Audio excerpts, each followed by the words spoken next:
Okay guys, good evening once again. Dito po tayo muli sa ating health journey. Ang hamon po ngayon ay stay healthy. So ito ay patungkol sa ating paglalakbay patungo sa magandang kalusugan. So health journey lesson po ito.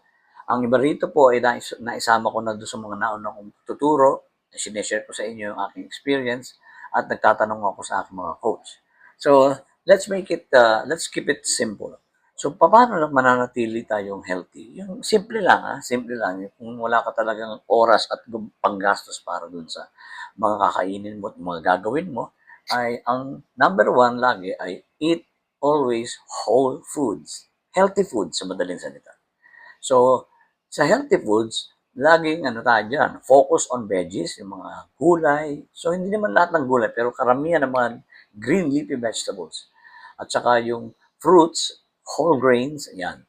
So, pag sinabing fruits, hindi rin po lahat ng prutas. Kasi meron po kasi mga fruits ngayon na masyadong mataas ang sugar, ang natural sugar niya, like banana and also apple and other. So, dito ay strawberries, avocado, and then berries, lahat po ng berries yan. So, focus tayo doon sa mga prutas na yan. And then, lean proteins. Yan. Kailangan po tayo ay manatiling sinusuporta natin yung mga lean muscles natin para hindi manghina. So, yung mga lean muscle, yan po yung hindi taba. Yan yung laman, yung mismo muscle mo, ay yung mga lean muscle mo, kinakailangan ng more proteins. Huwag naman sa sobra sapagkat pag sumobra at meron ka pa mga iniinom na parang mga na pang-replenish, huwag ka nang gumamit doon, kundi natural lamang. No? Mga proteins, fish, chicken, ang meat kasi red meat yan, hindi nakakasama sa creatinine niya. No? And then yung mga iba pa, yung mga, um, yung pork pwede naman, kasi yung iba ay kumakain ng taba, pero hindi sila nagkakanin. So ako, shirataki rice ang ginagamit ko. So mga protina, ngayon, binawasan ko na yung pagkain na ito kasi maraming protina yun. Kailangan na natin ng protein.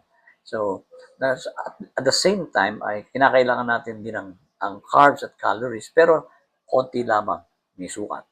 Healthy fats, yan. Kakain po tayo. Hindi lahat ng fats ay bad, no? Kaya parang cholesterol nga, mayroong bad, mayroong good. So, we need also healthy fats. Yan. And then, number two, stay hydrated. Marami pong mga tao ngayon na hindi sila um, mahilig sa mga tinatawag na tubig lang ang iinumin sa maghapon. Lalo na kung hindi malamig ito, we want something na carbonated na kung saan parang na nakakaibsan ng uhaw. Pero hindi po totoo yan. So, iwasan natin yung mga inumin na may kulay. Maging yung 3-in-1 coffee, delikado po yan. Mataas po. Ang puro sugar po yan. Milk tea yan. So, buti pa black coffee ka na lang. Okay, stay hydrated. Tubig ka lang ng tubig. 8 glasses per day. Plenty of water throughout the day. So, pwedeng, mare, kung more than 8 glasses pa, kung magagawa mo, halos balulod ka na, tubig lang kasi ilalabas natin yan. Ilalabas natin. Walang halong calories, wala po yan. So, the best talaga ang water. Dinesign yan para sa ating ito. Kasi meron pong ilang porsyento ng bahagi ng katawan natin, ito po'y puro tubig. And then, electrolyte, sugar-free hydrates. Pagka ikaw naman may pambili, bumibili yung iba ng mga Gatorade na sugar, o kaya naman yung mga energy drink, no? Whey, at saka po yung mga Cobra, mga ganun. So, pero kung ikaw ay meron ng mga napipintong karamdaman, nakaka-apekto po kasi sa liver yan. No? So, by natural na lang ang gawin natin. Plenty of water. Yung electrolytes kasi nababawasan yan eh. So, iba bumibili ng hydrate. Sugar and salt lang po yun. Parang yung swero, ganun yun. So, kailangan ng katawan. Pwede ka na mabuhay nun. So, mga pampareplenish ng electrolytes. And then, black coffee or energy drink o buko juice or yung turmeric, okay po yan. Buko juice, ganun din. Mayaman yan sa sa protina, mayaman din po yan sa potassium. And then number 3, sa una, eat whole foods, healthy foods, in moderation, kung lahat ng kinakain mo. Okay? Then stay hydrated, mag-replenish tayo, tubig lang ng tubig, tubig lang ng tubig. Pangatlo po, stay physically active. Ang maraming mga tao ay nawawalan ng gana kumilos pagdating ng mga retirement time na parang mahina ka na or tapos ka na doon sa dati mong trabaho, gusto mong mag-relax na, hihiga ka na lang. So, mababalik sa sedentary lifestyle. Manonood ka lang ng TV, hihiga ka na lang, wala ka ng galaw. So, dapat daw manatili tayong active. May movement. Yung movement na yun is something that you enjoy. Sa bagay, nung una, ang gym, di ko po na-appreciate kasi no pain, no gain eh. So, kailangan natin ng pain para magkaroon tayo ng gain. So, kailangan natin movement na tayo ay nag enjoy din. Yan.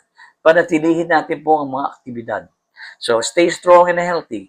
Kailangan po minsan maglakad-lakad lang tayo kung tayo walang oras para mag-gym o ano pa man.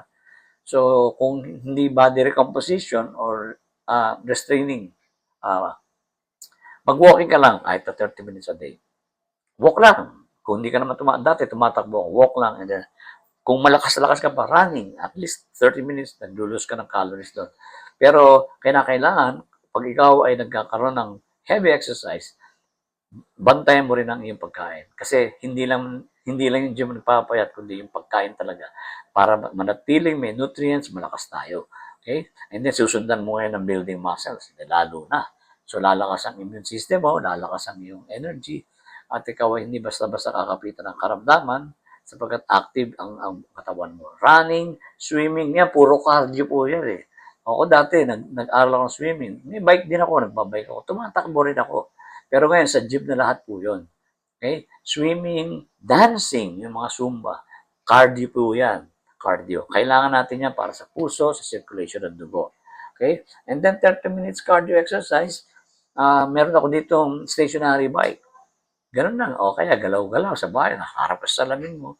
Hindi ka gumagalaw doon sa ano mo. Magbilang ka lang ng 30 minutes. Ikot-ikot ka lang sa umaga, paaraw ka.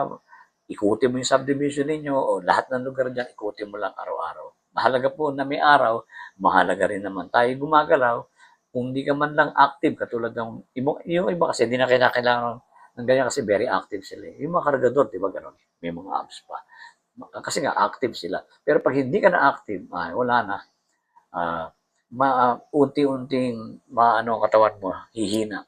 So dancing, usong-usong ngayon, malaking bagay yon. Pero huwag kalilimutan ang proper food. Okay? Make some exercise a fun part of your routine. Gawin mo yung exercise mo, nai-enjoy mo. Hindi yung, ay, parang parusa. Hindi, dapat nai-enjoy mo, parang excited ka lagi. Ay, bukas nga pala, may gagawin ako. So, yun ay bahagi ng routine mo na tuwing umaga. Ang father ko kasi nung araw, gigising na maaga yan, maglalakad. Sabay bibili ng dyaryo.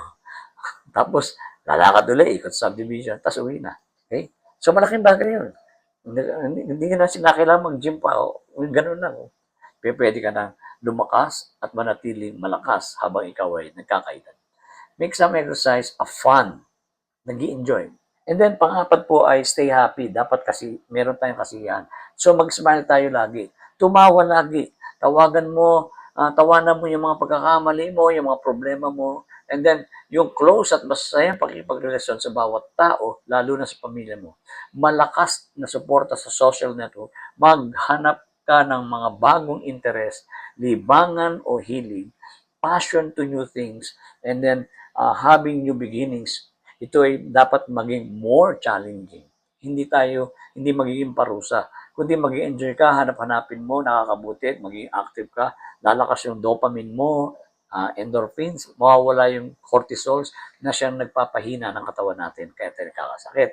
Dahil binubunga ng pag-aalala, depression, anxiety, and even stress. Yan po ang mga nag-iimbita ng karamdaman.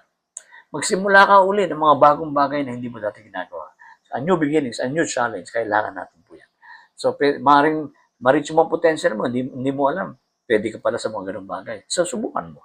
Nag-pandemic, hindi ka na nakapagtrabaho, sumubo ka ng iba. May mga bagong opportunity. At lalong-lalo na, maigi po yan sa ating mga kalusugan. Okay? So, maghanap tayo ng tayo masisiyahan. Kakape ka tuwing breakfast, kausapin mo yung mga barkada mo, yung mga kabats mo, yan. Usap-usapan kayo, tawanan lang kayo. Okay, mga ka-health, God bless you.